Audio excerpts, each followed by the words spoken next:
మాటలు లేవు.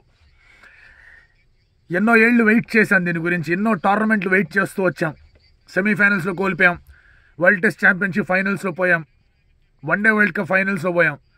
ఈసారి కూడా అయిపోయిందా అనుకున్నాం, కానీ ఎలాగోలా ఒక అద్భుతమైన బౌలింగ్ పర్ఫార్మెన్స్తో, గ్రిట్తో, పట్టుదలతో, గెలుస్తామన్న నమ్మకంతో, హోప్ కోల్పోయిన ప్రతి ఒక్కళ్ళకి కూడా సూపర్ కిక్ ఇచ్చేలాగా గెలిచారు మన వాళ్ళు. ఏం జరిగింది ఫైనల్లో? Let's get started.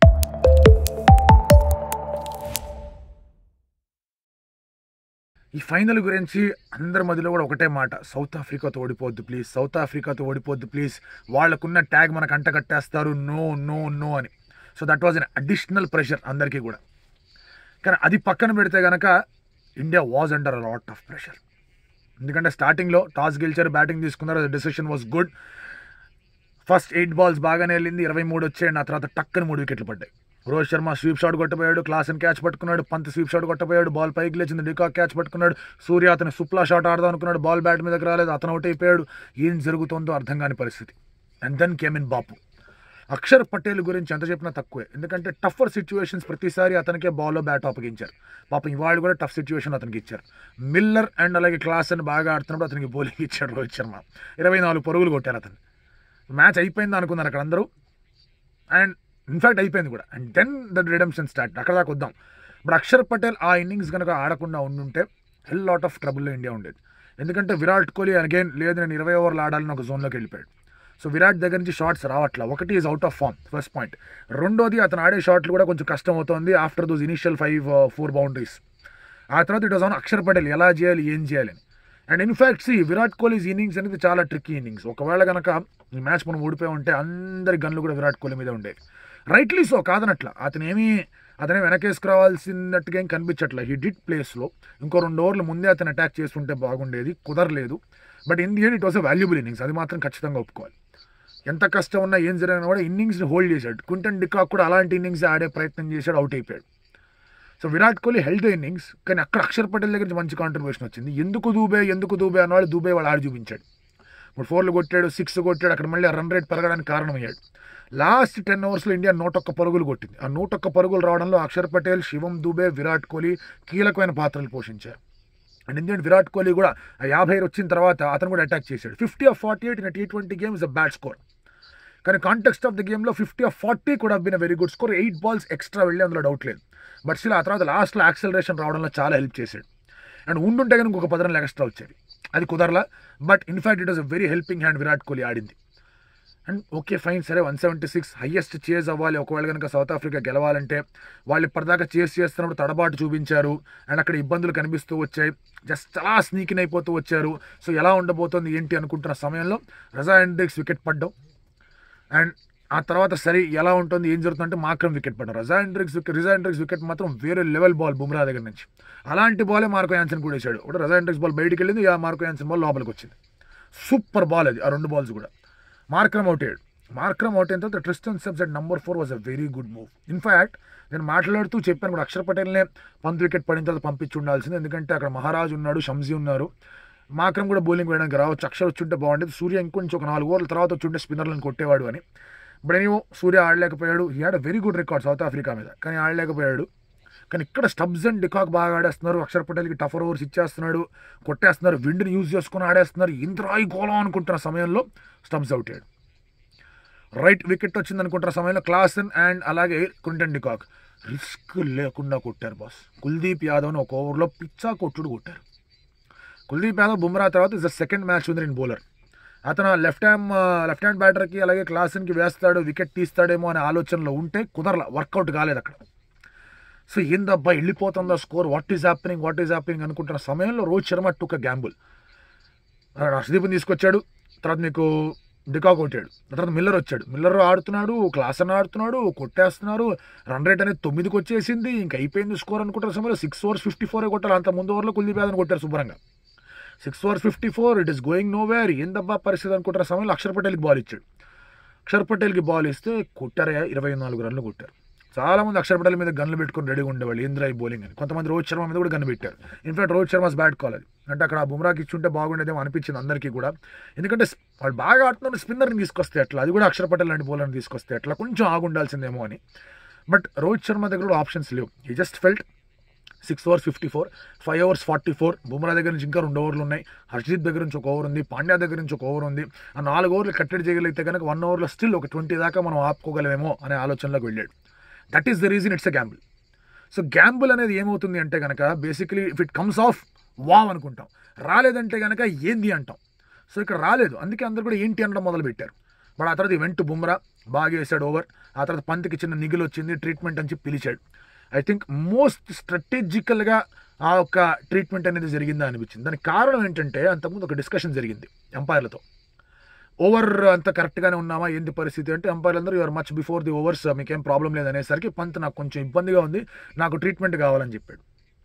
అలాంటి పరిస్థితుల్లో పంత్ ట్రీట్మెంట్ తర్వాత హార్దిక్ పాండ్యాకి బాల్ ఇస్తే కొంచెం slower delivery, wide out side the off stump, class అని ఆడబోయాడు, అవుట్ అయ్యాడు. ఎట్ అనదర్ చేస్ క్లాస్ అని ఫినిష్ చేయకుండా అవుట్ అయ్యాడు. అండ్ అది టర్నింగ్ పాయింట్. ఆ సామి రంగా అక్కడి నుంచి బుమ్రా వేసాడు బౌలింగ్, మార్కో యాన్సన్ అవుట్ చేశాడు, హర్షదీప్ వచ్చి బౌలింగ్ చేశాడు అక్కడ. తర్వాత అతన్ని కేశవ్ మహారాజ్ని క్వాలిటీగా ఉంచగలిగాడు. మిల్లర్కి 5 ఓవర్ల 30 నుంచి లాస్ట్ ఓవర్ల 16, అంటే 5 ఓవర్ల 30. You're talking about 24 balls and you're only giving away 12-13 runs. 4 ఓవర్లో 13 పరుగులు మాత్రమే ఇవ్వడం. అందులో హార్దిక్ 1 ఓవర్ వేయడం, అందులో 6 7 ఇచ్చాడు. బుమ్రా 2 ఓవర్లు వేసాడు, అక్కడ ఏమాత్రం పరుగులు ఇవ్వలేదు. హర్షదీప్ వేసాడు, ఏమాత్రం పరుగులు ఇవ్వలేదు. You're looking a top quality bowling. ఆ సామి రంగా చుక్కలు చూపించారు సౌత్ ఆఫ్రికా వాళ్ళకి. మనకి బీపీ పెరిగిపోతా ఉంది, ఏం జరగబోతుంది, 5 ఓవర్ల 30 మ్యాచ్ అయిపోయిందని రకరకాల జింక్స్లు, రివర్స్ జింక్స్లు చేయడం మొదలుపెట్టేశాను నేను. ఇలాగైనా సరే గెలుస్తారేమో అని ఒక పిచ్చి వెళ్ళిపోయామన్నమాట. అంటే 6-7 నెలల క్రితం ఒక వరల్డ్ కప్ ఫైనల్లో ఓడిపోయాం, మళ్ళీ ఓడిపోలేనరా బాబు అని చెప్పేసి బాధ, వ్యధ, గాథ అన్నీ వచ్చేసాయి బయటికి. అలాంటి సమయంలో ఎవరినైతే అమ్మనాభూతులు తిట్టారో ఒక నెల క్రితం, ఎవరినైతే కనికరం లేకుండా మాట్లాడారో ఒక నెల క్రితం, ఎవరి గురించి అయితే నేను పాజిటివ్గా మాట్లాడితే నేనేదో హార్దిక్ పిఆర్ అన్నారు ఒక నెల క్రితం, వాళ్ళందరికీ అండ్ అలాగే ప్రపంచానికి కూడా అతను తెలియజేసింది ఏంటంటే ఇండియాకి ఇప్పటికి కూడా ఒక సీమ్ బౌలింగ్ ఆల్రౌండర్ కావాలంటే తొడగొట్టి చెప్పే మొదటి మాట హార్దిక్ పాండ్యా. అప్పుడు చెప్పా is having a bad time, ఎందుకంటే ఓవర్గా థింక్ చేస్తున్నాడని. ఇక్కడ ఓవర్గా థింకింగ్ ఎబిలిటీ అనేది అతనికి పెట్టలా. వెళ్ళాడు, వచ్చాడు, క్లాస్ అండ్ వికెట్ తీశాడు. అండ్ అలాగే లాస్ట్లో ఏం జరిగింది, లాస్ట్లో ఏమైంది, మిల్లర్ ఫుల్ టాస్ బాల్ వేశాడు. సూర్యకుమార్ యాదవ్ అసలు ఏం కాంట్రిబ్యూషన్ చేశాడు అనే లోపల ఏం కాంట్రిబ్యూషన్ చేశాడు అనేలాగా చేశాడు. ఆ catch was the toughest catch. ఒకటి ప్రెషర్, ఇంకోటి టెన్షన్, మూడోది బాల్ 6కి పోయేది. ఆ బాల్ 6 పోకుండా పట్టుకున్నాడు, బయటికి తోసేయాలి, ఎందుకంటే బయటికి తోస్తే మళ్ళీ మిల్లర్ బ్యాటింగ్లో ఉంటాడు. ఎలాగైనా సరే క్యాచ్ పట్టుకోవాలి, బ్యాలెన్స్ హోల్డ్ చేసుకున్నాడు, క్యాచ్ పట్టుకున్నాడు.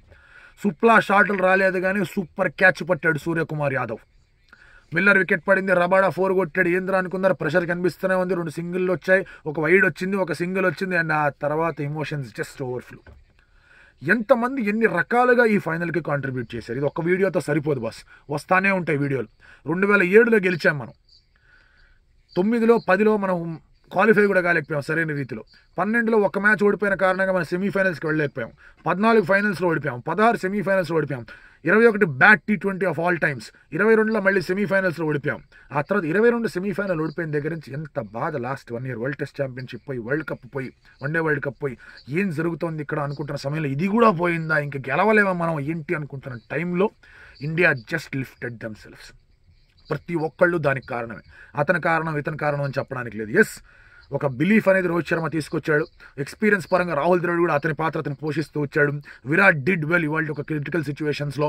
బుమ్రా అద్భుతంగా బౌలింగ్ చేశాడు, హార్దిక్ బాగా బౌలింగ్ చేశాడు, రిషబ్ పంత్ బాగా క్యాచ్లు పడతా వచ్చాడు, కుల్దీప్ యాదవ్ ఒక మంచి క్యాచ్ తీసుకున్నాడు.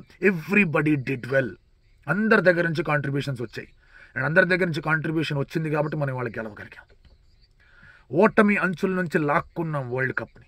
ఓటమి అంచుల నుంచి ఓడిపోయామని ప్రతి ఒక్కరు అనుకున్నారు. ట్విట్టర్లో కంగ్రాచులేషన్ సౌత్ ఆఫ్రికా అనేది ట్రెండింగ్లోకి వెళ్ళింది. ట్విట్టర్లో చోకర్స్ ఇండియా అని ట్రెండింగ్లోకి వెళ్ళింది. ట్విట్టర్లో రోహిత్ శర్మ తిట్టడం మొదలుపెట్టారు. ట్విట్టర్లో విరాట్ కోహ్లీని తిట్టడం మొదలుపెట్టారు. ట్విట్టర్లో అందరిని తిట్టడం, ఒక్క బుమ్రా అని తప్ప అందరిని తిట్టడం మొదలుపెట్టారు. కానీ ఇప్పుడు ఆ తిట్లన్నింటినీ కూడా డిలీట్ చేస్తున్నారు. #delete అనేది కూడా ట్రెండ్ అవుతుంది. ఎందుకంటే ఓటమి అంచుల నుంచి విక్టరీని లాక్కుంటే వచ్చే ఆనందం అంతా ఇంత కాదు. ఎగ్జాస్ట్ అయిపోతారు, కన్నీళ్ళు వచ్చేస్తాయి, బాడీలో ఏ ఒక్క పార్ట్ పనిచేయదు, ప్రతి ఒక్కటి తిమ్మిరెక్కినట్టు నమ్మెక్కినట్టు అయిపోతుంది.